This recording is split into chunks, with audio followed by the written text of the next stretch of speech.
Hello and welcome back to The Current, a magazine show produced by South Elgin High School's Senior Beacon Academy students, bringing you the news from around the Fox Valley area. Coming up, we'll highlight some local legends in the area, tour an unconventional house, as well as a yard with more focus on the dead than the living. Take a look at the behind the scenes of a popular haunted house, visit a unique hidden shop in Elgin, see the impact one former SCHS student made for school athletes, get an exclusive interview with a South Elgin's very own superfan, learn more about our school's DECA program, take a trip to Small Cakes Bakery, and lastly, reflect on the importance of Veterans Day. I'm Olivia Deem. And I'm Penny Kapdukakis, and we will be the hosts for this edition of The Current.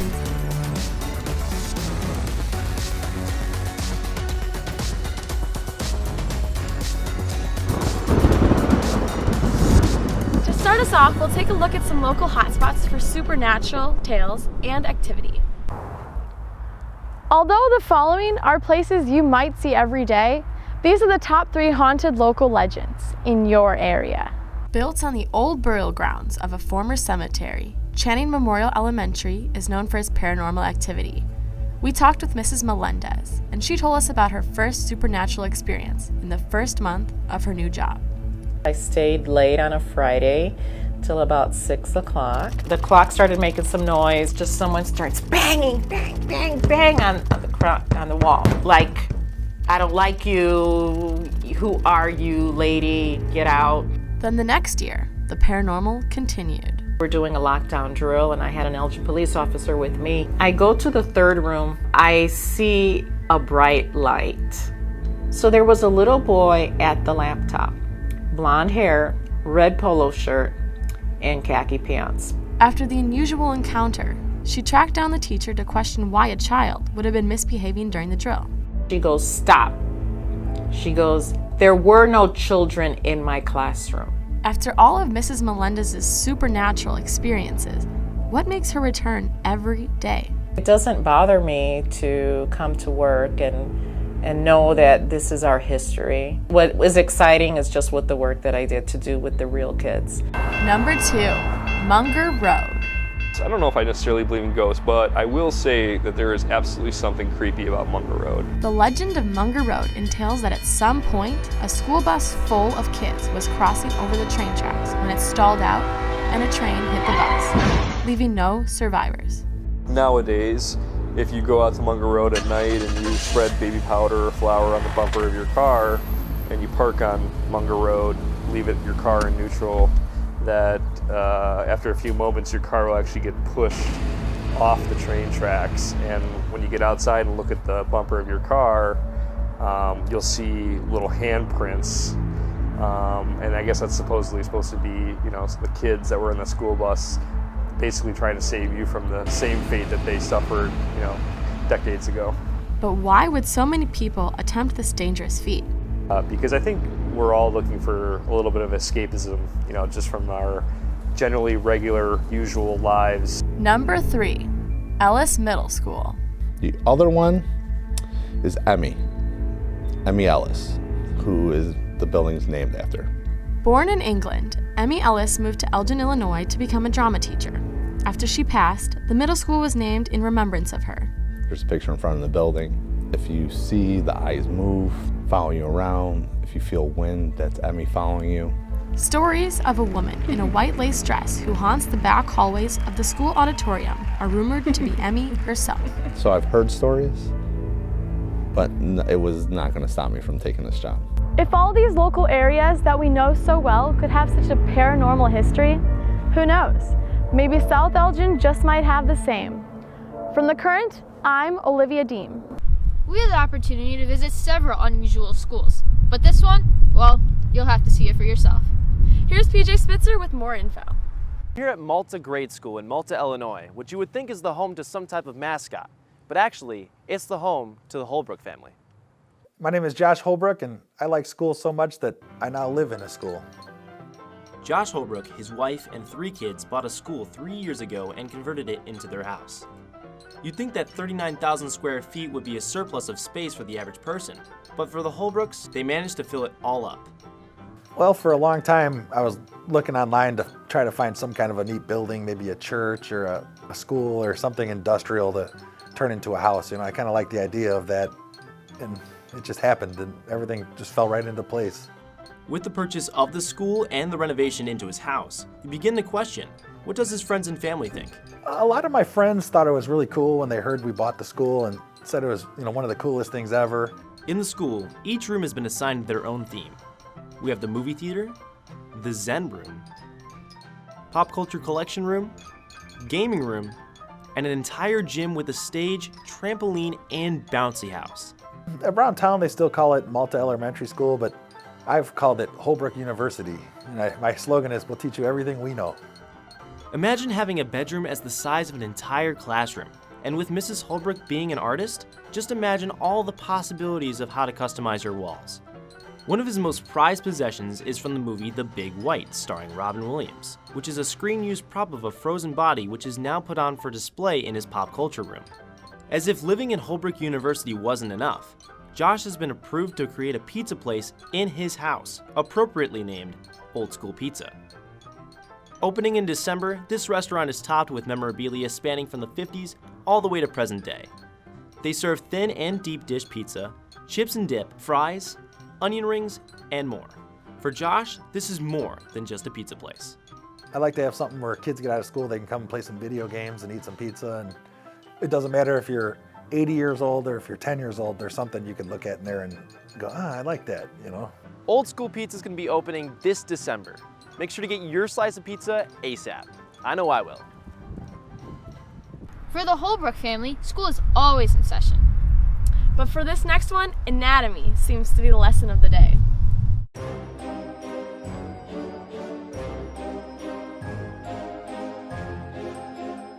With Halloween just around the corner, there's no better way to get into the Halloween spirit than to dress your house in frightening decor for this season's events. That's why Tom Schaefer has taken it upon himself to set up a rather unique array of different types of skeletons, all fearsome in their own special way. Other people like to do zombies and, the blow-up stuff. I decided to concentrate on bones. How many skeletons do you have on display this year? As of right now, 106, but I'm not done yet. I have everything from 1.5-inch fairies to 9-foot T-Rex behind me here. And to think this had all just started in 2016 from one skeleton that had originally been bought for a stage production Schaefer had worked on, and transformed into the impressive yard we see today. I kind of like to hide things. I don't like, you can't hide a T-Rex. Yeah. But I like to kind of hide things around, especially when the kids come so they can look and take some time to see if you can find anything. Every year, Tom manages to use his creativity to bring the skeletons to life, but he manages to do so in ways that you might not expect. This is what I like to tell people to do. So when you show up, clap real loud. Everything comes alive. That kind of, sometimes that's cool. Sometimes the kids are like really excited, and smaller ones kind of get scared because they think they're gonna come alive and eat them or something, Upon visiting the boneyard, you may notice Schaefer has put extra security cameras around his yard as an extra insurance for his skeletons. But this doesn't stop him from expanding his collection. No. Do you get a lot of gifts from friends and neighbors? Actually, last year I got him. This year I actually got one of the human skeletons, one of the rams, Oh, wow.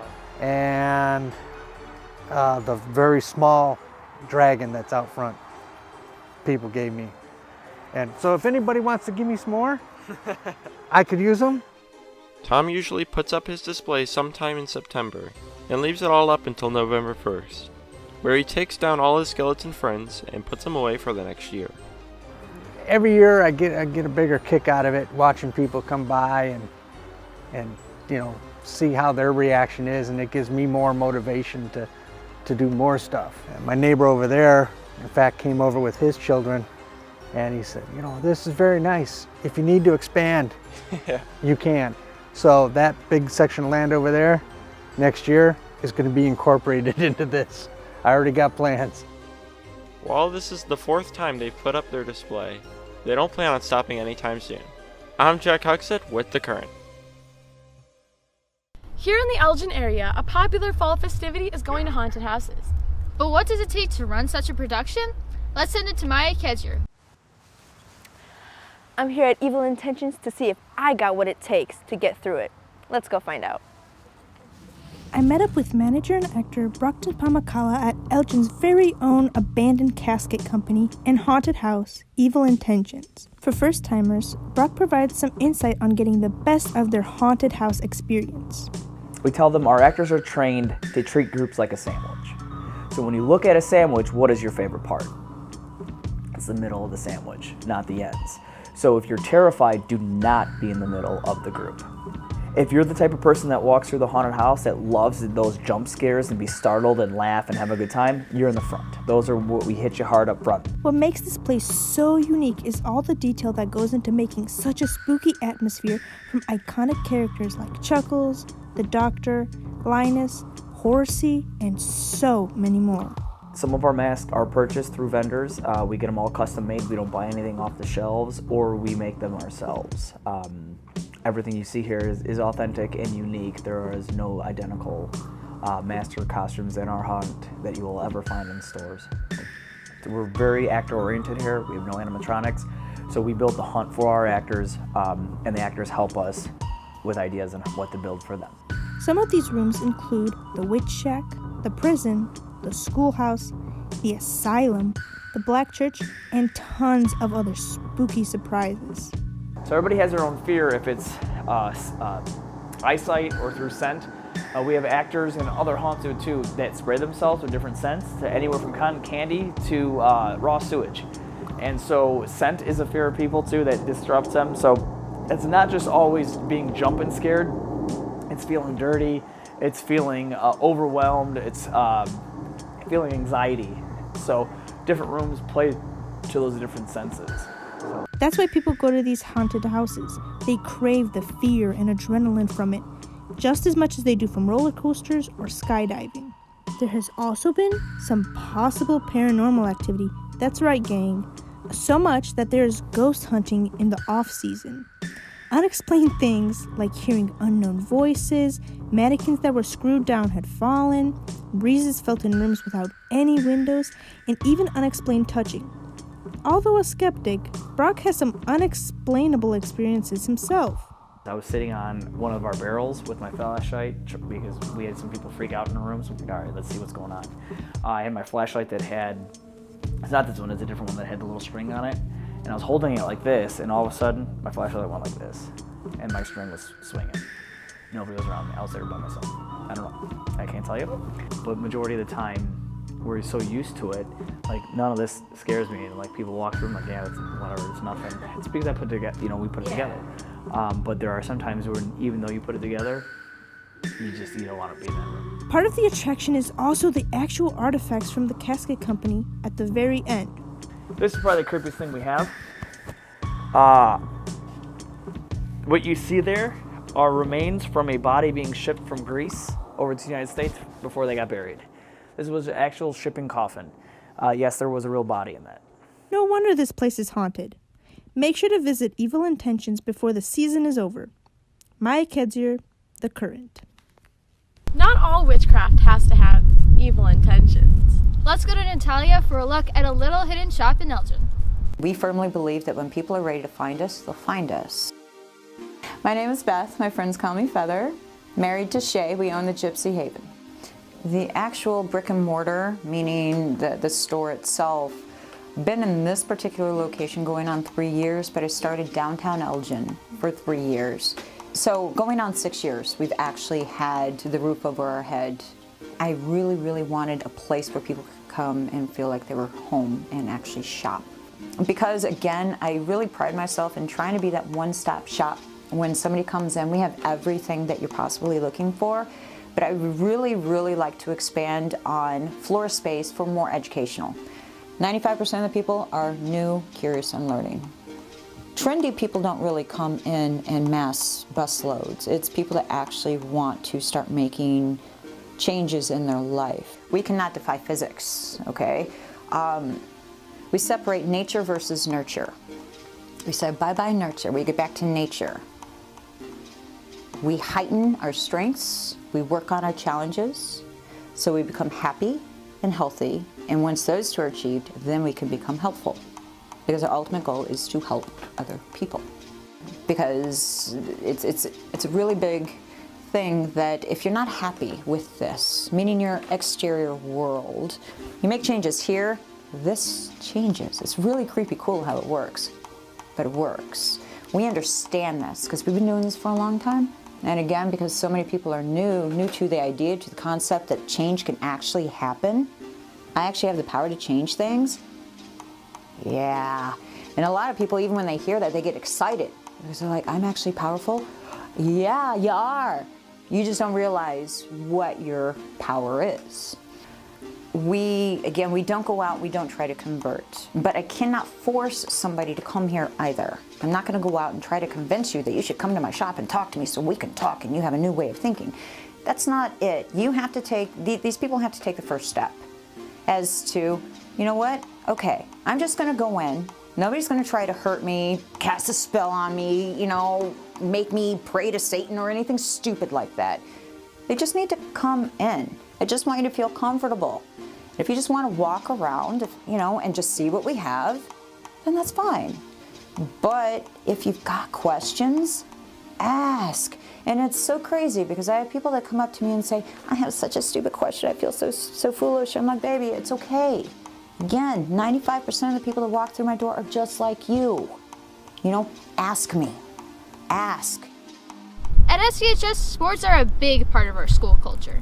But one graduated athlete decided to make an impact off the court.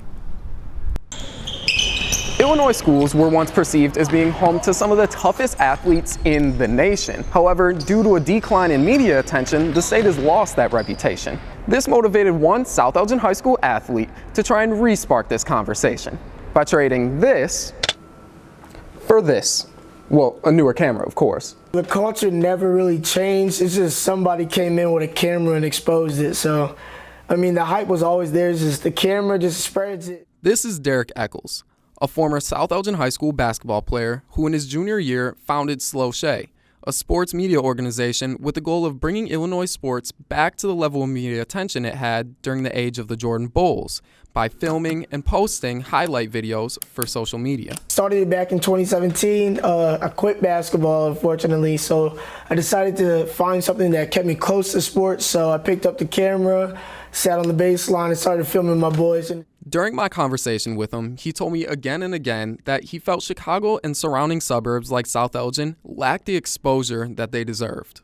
All I saw when I was playing basketball was New York was big, Florida teams were big, California teams were big, and I'm just sitting back thinking like, it's Chicago. Jordan came out of here. We got the toughest players, but nobody wants to film us. I know you talked about bringing the spotlight back to Illinois, but also highlighting the northwest suburbs, a part that really doesn't get much exposure. When I started Slow Shay, I just had a mission to expose the players here that are as good or even better than the players in California, New York, and all that stuff.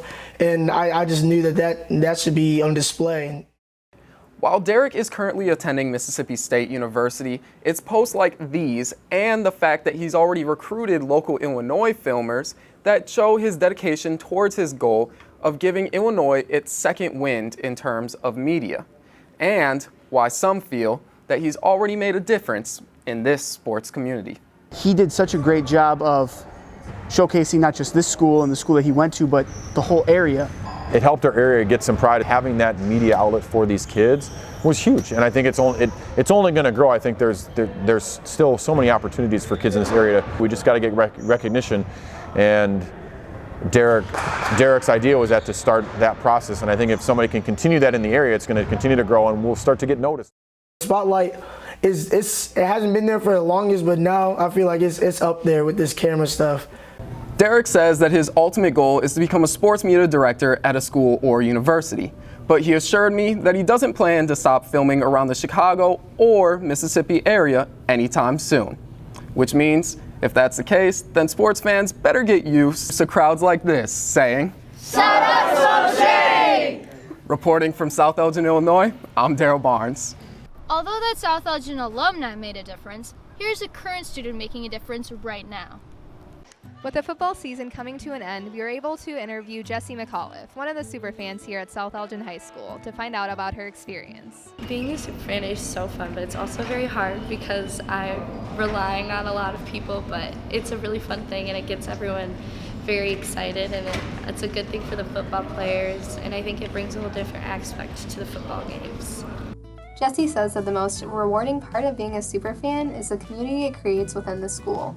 Usually the superfans only do football, but I want to try to branch out more and go to all boys and girls sports for every sport here. I'm going to try my best. It's going to be hard because some games are far, so that, but also the fact of people showing up. So I'm going to try and tweet and, get it around, tell everyone, and hopefully it works because I would really like that. For more information about game times and locations, follow at StormNation1 on Twitter. Reporting for The Current, I'm Jaden Carrico. As we get closer to the end of our high school careers and start planning for a future, it's a good idea to think about potential paths. We interviewed DECA President Cam Patel to find out more about a club that is leading the way for students to build their career.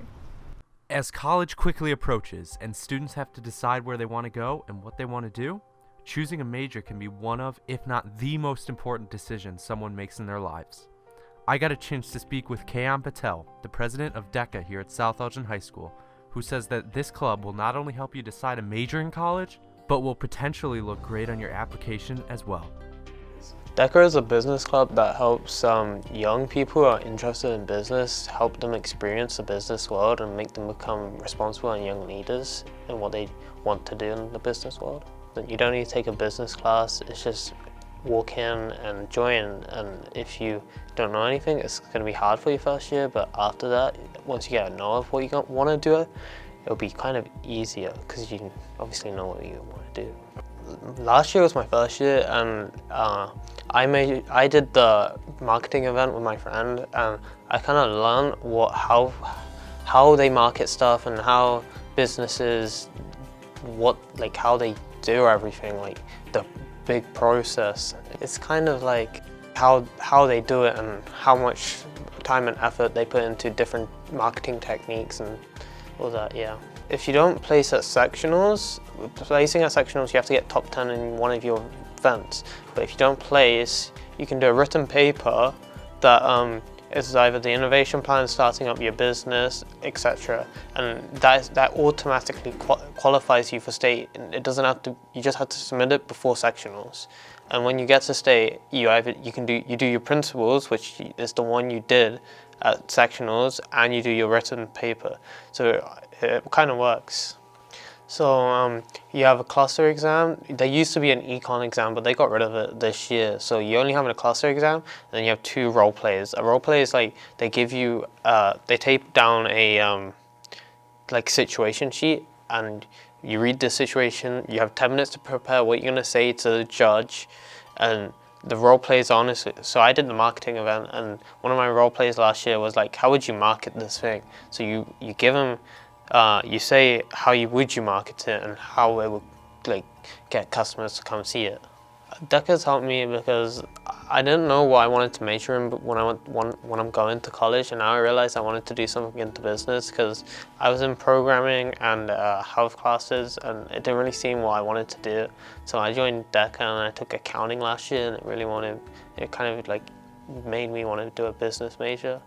To join DECA, it just gives you the experience on the business world and how it would work, and it also opens you up for what you want to do. If you don't know what you want to do, like majoring, it can also help you in that way. Speaking of business, Small Cakes is a local bakery making an impact in our community. Let's go to Sarah for an interview with one of the employees.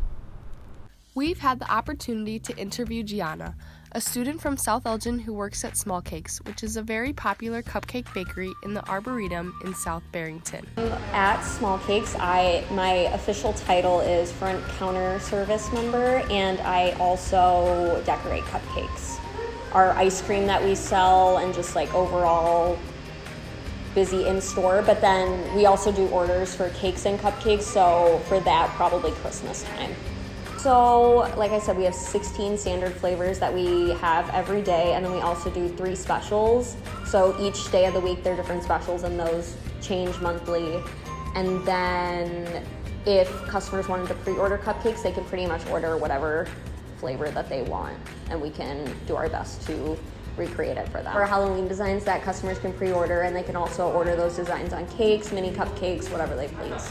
They can come to all the different stores in the Arboretum and buy kind of whatever, and then when they purchase, they get a free mini cupcake. Oh, with our leftovers at the end of the night, we usually donate them to different food pantries or charities in the area.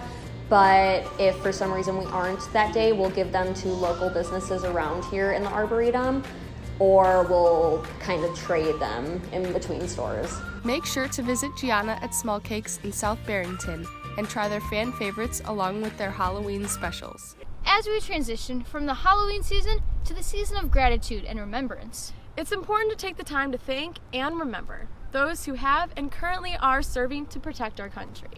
Veterans Day is a holiday that many of us are aware of. However, it is not necessarily a day that is nationally celebrated, such as Christmas. It is a day that many of us take for granted, although it is an important day which our freedom is indebted to. Veterans have given so much to our country, and this day acts as a way for us to give back to them. Many of us most likely know a veteran or are familiar with one. As a way to remember and appreciate all of those who have served, for this upcoming Veterans Day, we interviewed veteran Daryl Seary, who is now the Chief Police in Streamwood, to get a sense of what it was like to be in the military. I left the active duty military as an E4 corporal, and I served in North Carolina at Fort Bragg, home of the 82nd Airborne Division. And then I had some tours overseas.